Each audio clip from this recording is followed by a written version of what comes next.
Hello friends, কেমন আছেন সবাই? আশা করি অনেক অনেক ভালো আছেন এবং আয়ন হোমিও ক্লিনিক এজেন্টের সাথে আছেন। ভিউয়ার্স, অনেকেরই অনেক সময় পায়ে পানি জমে যায়, অর্থাৎ পায়ে পানি চলে আসে। এটি শুধু আসলে কিডনি রোগের কারণেই নয়, এটি আরও অন্যান্য রোগের কারণে হয়ে থাকে এবং এটি শারীরিক অন্যান্য জটিলতার কারণেও কিন্তু হতে পারে। ভিউয়ার্স, আপনার যদি অন্য কোনো শারীরিক জটিলতা বা রোগ থেকে থাকে তাহলে কিন্তু আপনার পায়ে পানি আসতে পারে। যেমন ধরুন, আপনার হার্টের কোনো রোগ থেকে থাকলে আপনার পায়ে পানি আসতে পারে। আপনার লিভারজনিত কোনো সমস্যা থাকলে বা লিভারজনিত কোনো জটিলতা থাকলে আপনার পায়ে পানি আসতে পারে। এছাড়াও আপনার যদি থাইরয়েডের কোনো সমস্যা থেকে থাকে, অর্থাৎ হাইপোথাইরয়েড যদি আপনার হয়ে থাকে তাহলেও কিন্তু আপনার পায়ে পানি আসতে পারে। এছাড়াও আপনার যদি আর্থ্রাইটিসের কোনো সমস্যা থেকে থাকে তাহলেও কিন্তু আপনার পায়ে পানি আসতে পারে। গর্ভাবস্থায় অনেক মহিলাদের পায়ে পানি আসতে পারে এবং পা ফুলে যেতে পারে। পায়ে পানি আসাটা শুধুমাত্র যে কিডনি রোগের কারণে সেটি বলা যাবে না।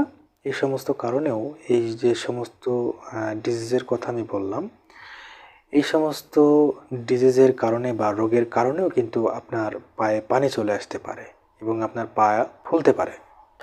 এছাড়াও আরও অন্যান্য কিছু কারণ রয়েছে যার কারণে আপনার পায়ে পানি চলে আসতে পারে বা পা ফুলতে পারে। এখন হঠাৎ করে আপনার যদি পায়ে পানি চলে আসে, সেটি যদি সাময়িক কোনো উপসর্গ দেখা দিয়েও থাকে এবং এটি যদি আপনার সাময়িকভাবে ভালো হয়েও থাকে এবং একটি পর্যায়ে আপনার পা ফোলাটি দূর হয়ে যেতে পারে। এ বিষয়ে বলতে গেলে, এই সাময়িক পা ফোলাটা বা সাময়িক পায়ে পানি আসা বা পানি আসছে পায়ে কিছুদিনের জন্য বা কিছু সময়ের জন্য, বা এটি আবার চলে যাচ্ছে, এটিকে আসলে খুবই তুচ্ছ বলে মনে করার কিছুই নেই। যেহেতু পায়ে পানি আসার অনেক কারণ রয়েছে, অর্থাৎ পা ফুলে যাওয়ার অনেক কারণ রয়েছে, এটিকে অবশ্যই আপনাকে একজন চিকিৎসকের শরণাপন্ন হয়ে একটি সমাধান আনার চেষ্টা করতে হবে। আপনাকে জানতে হবে যে কী কারণে আপনার পায়ে বারবার হয়তো বা পানি জমে যাচ্ছে, হয়তো বা আপনার শরীরে অন্য কোনো রোগ ব্যাধির কারণে, বা সেটি আপনাকে আগের থেকে আপনার শরীর জানিয়ে দিচ্ছে। তাই এই বিষয়ে সতর্ক থাকতে হবে এবং চিকিৎসা গ্রহণ করতে হবে। এখন কিছু কিছু নিয়ম আপনি মেনে চললে এই প্রাথমিক পর্যায়ে আপনি আপনার এই পায়ে পানি আসাটি দূর করতে পারেন। এখন কিভাবে আপনার পায়ে পানি আসাটি আপনি দূর করবেন? অর্থাৎ হঠাৎ করে সকালে আপনি ঘুম থেকে উঠে দেখছেন যে আপনার পা ফুলে গিয়েছে এবং সেখানে পানি জমে গিয়েছে।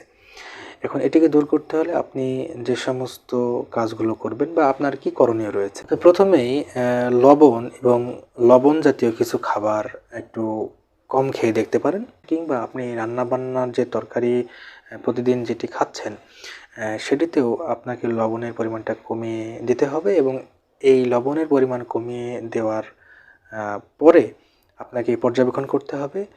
হয়তোবা এ থেকেও আপনার পায়ে পানিটা আসা কমে যেতে পারে বা বন্ধ হতে পারে।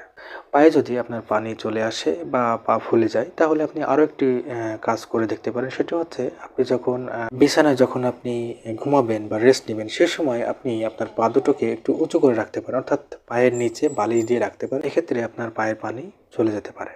এই পর্যায়ে আপনি কিছু শারীরিক হালকা ব্যায়াম করতে পারেন, অর্থাৎ ব্যায়াম করে দেখতে পারেন। এবার সে সময় শর্করা জাতীয় কিছু খাবার আপনাকে একটু কম গ্রহণ করতে হবে।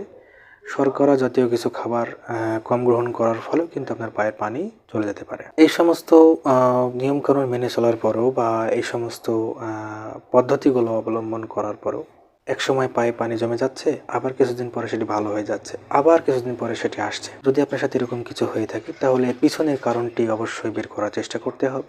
আর এই কারণেই আপনাকে চিকিৎসকের শরণাপন্ন হতে হবে।